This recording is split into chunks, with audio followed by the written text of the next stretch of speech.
Julius Caesar, Roman ruler. Julius Caesar was a famous general, politician, and scholar in ancient Rome who helped bring about the fall of the Roman Republic by capturing the enormous province of Gaul. Despite his outstanding military prowess, political savvy, and popularity with Rome's lower and middle-class residents, his authority was ruthlessly overthrown by rivals who felt threatened by his growing influence. Early life of Gaius Julius Caesar. Gaius Julius Caesar was born to his father, also Gaius Julius Caesar, and mother Aurelia Cotta on or about July 13, 100 BC. He was also Gaius Marius' nephew, a well-known Roman general. Caesar claimed to be a descendant of the goddess Venus through the Trojan prince Aeneas and his son Iulus, tracing his ancestry back to the founding of Rome. Caesar's family was neither affluent nor very powerful in Roman politics, despite the fact that he was reputedly descended from nobles. At age 16, Caesar took control of his family after his father unexpectedly passed away in 85 BC.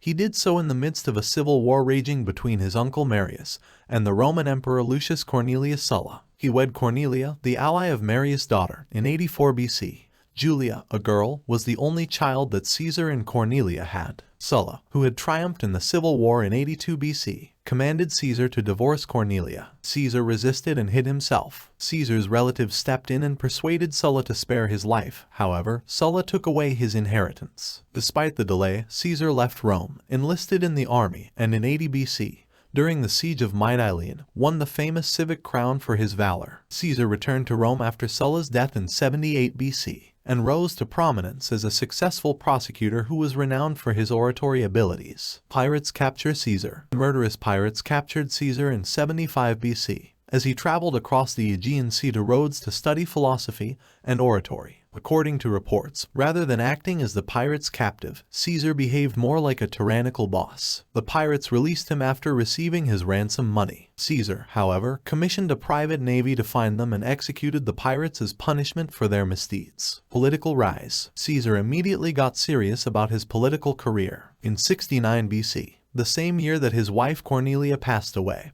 he was appointed military tribune and afterwards quaestor of a Roman province. He wed Pompeia, a Sulla descendant and ancestor of Gnaeus Pompeius Magnus, with whom he established a crucial alliance in 67 BC. As a prominent Roman magistrate known as an aedile in 65 BC, Caesar staged elaborate games in the Circus Maximus that won him popularity but left him deeply in debt. He was chosen to serve as Pontifex Maximus 2 years later, after a politician caused a great scandal by dressing as a woman and entering a sacred women's festival that Pompeia was hosting. Caesar divorced Pompeia in 62 BC. The first triumvirate. Caesar was appointed governor of Spain a year later. Caesar was chosen as the senior Roman consul in 59 BC, with the aid of Pompey and Marcus Licinius Crassus, who was regarded as the richest man in Rome, as well as a number of successful military and political maneuvers. The first triumvirate, which was enhanced by the marriage of Julia, Caesar's daughter, to Pompey, was quickly established by Caesar, Crassus, and Pompey. The Roman Senate was horrified by the alliance because they understood how strong 3 men working together would be. The triumvirate quickly took over Rome because they were correct. Caesar in Gaul. In 58 BC,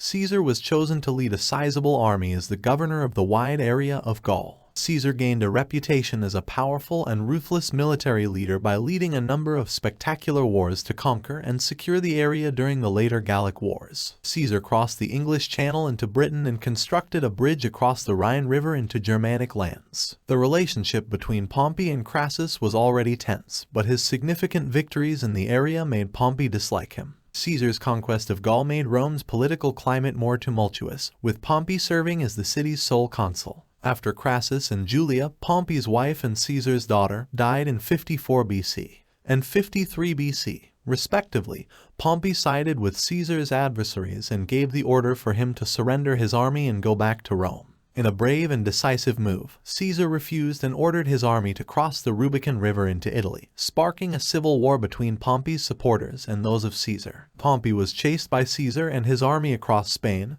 Greece, and ultimately Egypt. Julius Caesar and Cleopatra. On September 28, 48 BC, the young pharaoh Ptolemy VIII executed Pompey in an effort to stop Caesar from conquering Egypt. Ptolemy sent Caesar Pompey's severed head as a gift when he arrived in Egypt. A civil struggle between Ptolemy and his Egyptian co-regent Cleopatra quickly caught Caesar's attention. Caesar took a liking to her and joined forces with her to depose Ptolemy and install her as Egyptian monarch. The two never wed, but their protracted relationship resulted in Ptolemy v Caesar, also known as Caesarion, their son. Dictatorship. In the Middle East, Africa, and Spain, Caesar spent the following several years eliminating Pompey's adherents and any remaining adversaries. In 46 BC, he was appointed Rome's dictator for 10 years, infuriating his political rivals and paving the way for the Roman Republic's final demise. Caesar started implementing a number of radical changes to help Rome's poor and middle classes, including regulating the distribution of subsidized grain, increasing the size of the Senate to represent more people, reducing government debt, supporting military veterans, granting Roman citizenship to people in Rome's far-flung territories, reforming the Roman tax codes, creating the Julian calendar. Julius Caesar quotes, "Caesar is still regarded by many as a superb leader with insightful knowledge of human nature. Many of his sayings have endured the ages to become well-known quotations, including,